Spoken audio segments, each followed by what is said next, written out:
காரியமுரசு செய்திகள். புதுச்சேரி வில்லியனூரை அடுத்த உலவாய்க்கால் பகுதியில் இயங்கி வந்த போலி மதுபான ஆலையிலிருந்து டாஸ்மாக் கடைகளுக்கு அனுப்ப தயாராக இருந்த ரூபாய் 20 லட்சம் மதிப்புள்ள போலி மதுபான சரக்குகளை தமிழக கலால் மற்றும் நுண்ணறிவு போலீசார் பறிமுதல் செய்துள்ளனர். போலி மதுபான ஆலை இயங்கி வந்த இடம் புதுச்சேரி வேளாண் துறை அமைச்சர் தேனி ஜெயக்குமாருக்கு சொந்தமானது என்ற புதிய தகவல் ஆளும் அரசியல் வட்டாரங்களை அதிர வைத்திருக்கிறது. புதுச்சேரியில் பல்வேறு இடங்களில் போலி மதுபான தொழிற்சாலைகள் இயங்கி வருகின்றன. போலி டாஸ்மாக் லேபிள்கள் ஒட்டப்பட்ட மதுபான சரக்குகள் வாகனங்கள் மூலம் தமிழக டாஸ்மாக் மதுபான கடைகளுக்கு அனுப்பப்படுவதாக புகார்கள் எழுந்துள்ளன. காரைக்கால் பகுதியிலிருந்து மீன் வண்டி, பார்சல் சர்வீஸ் மற்றும் மினி லாரிகள் மூலம் நாகை, திருவாரூர், மயிலாடுதுறை மற்றும் வெளி மாவட்டங்களுக்கு பகிரங்கமாகவே போலி மதுபான சரக்குகள் அனுப்பப்படுகின்றன. புதுச்சேரி எல்லையிலிருந்து தமிழகத்துக்குள் சோதனை சாவடிகள் வழியாக செல்கின்ற இந்த மதுபான கடத்தல் வாகனங்களுக்கு எல்லை சாவடிகள் ராஜ மரியாதை அளிக்கப்படுவதாகவும் குற்றச்சாட்டுகள் எழுந்துள்ளன. சாலை மார்க்கம் தவிர ரயில்கள் மூலமும் போலி மதுபான பாட்டில்கள் கடத்தப்படுவதாக கூடுதல் தகவல் தமிழக கலால் துறைக்கு கிடைத்துள்ளது. போலி மதுபானங்களை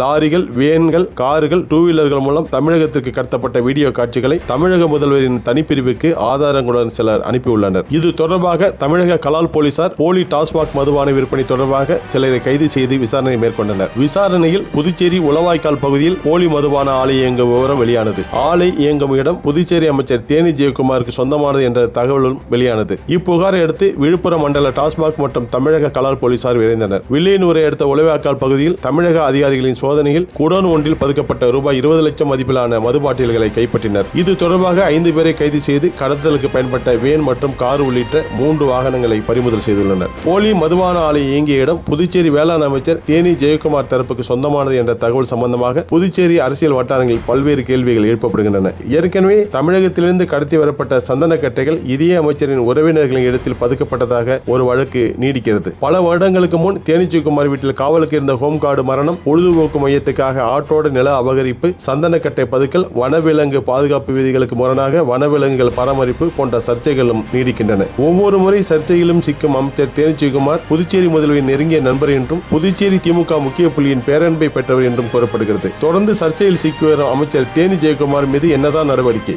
ஏற்கனவே பல்வேறு சர்ச்சைக்குட்பட்ட தேனி ஜெயக்குமாருக்கு முதல்வர் ரங்கசாமி தேர்தலில் சீட் தந்து அமைச்சர் பதவியிலும் நீடிக்க வைக்க காரணம்தான் என்ன? ஆதி திராவிடர் சமுதாயத்தைச் சேர்ந்த சந்திர பிரியங்காவை குறிப்பிட்ட எந்த ஒரு காரணத்தையும் வெளியிடாமல் அமைச்சர் பதவியிலிருந்து முதல்வர் ரங்கசாமி நீக்கியது எந்த வகையில் நியாயம்? பல்வேறு குற்றச்சாட்டுகளில் சிக்கிய அமைச்சரை இன்னும் பதவியில் நீடிக்க அனுமதிப்பதில் மாநில நலன், மக்கள் நலன், கட்சி நலன் ஏதாவது இருக்கிறதா? இது போன்ற கேள்விகளை முதல்வர் ரங்கசாமியின் நலனின் அக்கறை கொண்ட பலரும் எழுப்பத் தொடங்கியுள்ளனர். புதுச்சேரி அரசியலில் சதா சர்வகாலமும் திண்ணை பேச்சை போல அரசு மீது குற்றச்சாட்டுகளை சுமத்தும் இந்தியா கூட்டணி உள்ளிட்ட எதிர்க்கட்சிகள் போலி மதுபான ஆலை விவகாரத்தில் மௌனம் சாதிப்பது ஏன் என நெட்டிசன்கள் கேள்வி எழுப்புகின்றனர். காரியமுரசு செய்திகளுக்காக புலனாய்வு பத்திரிகையாளர் தம்பி மாரிமுத்து.